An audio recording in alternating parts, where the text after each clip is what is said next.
Okay, I'm making this video because I'm not sure if people know or not, but there are certain things you need to have before you actually start installing your gauges. Aftermarket ones, I personally like the brand Equus. They have both electric gauges and mechanical gauges. I prefer mechanical because they're easier to do. That and I don't like wires so much. But this is what I ended up having to do, or at least what I thought and what made my job easier, but unfortunately it's not the most efficient way.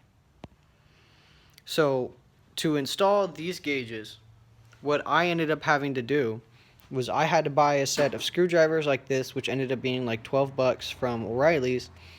A pack of these kind of clips where there we go, one fell out. These kind of clips where they link to like aftermarket gauges into harnesses or like lighting and stuff like that for the engine bay, for the anything. It's lighting and electrical mainly, and to splice them without actually using solder and stuff like that.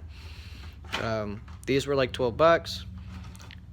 Both of these were actually like closer to $12. This ended up being like $10.99. It ends up being a 79-piece steel screw set, which I personally needed because I wasn't actually drilling them into my dash. I bought heat shrink. This is optional, at least I think it is, but I wanted my stuff to look clean, so I bought heat shrink. And obviously all the things that they come with, they help you out with the hose here, the gauge, the mechanical adaptation, the actual thing to hook on to the mount itself, when you see the other two right there that are mounted with this. But other than, I ended up having a lighter, so I can end up heat shrinking that.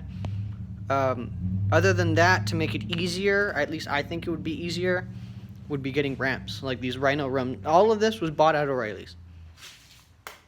I don't have a sponsorship by them. I just prefer O'Reilly's over AutoZone, mainly because I knew where an O'Reilly's was when I first got here to Washington. I learned where AutoZone was after. But I ended up getting ramps. These ones are good to like 5,100 pounds, and this car weighs like 21 something. But yeah, all the stuff that I've gotten for this car has all been from O'Reilly's. And for the van outside and for the Honda that we use also. All that stuff is only bought at O'Reilly's because that's the one that I trust the most. It's nothing bad against anybody else. It's just I have good experiences at O'Reilly's. But that's what I ended up having to get. Good lighting is essential, so I ended up parking this one where the light's directly over the hood. But other than that, I think that's ended up being it. I think that's all the supplies that anybody would need to actually get this installed properly. Not efficiently, but properly, because I actually take a while doing these with just this. Well, you guys have a good day, and hopefully we'll see you next time. Like, subscribe, and share if you can.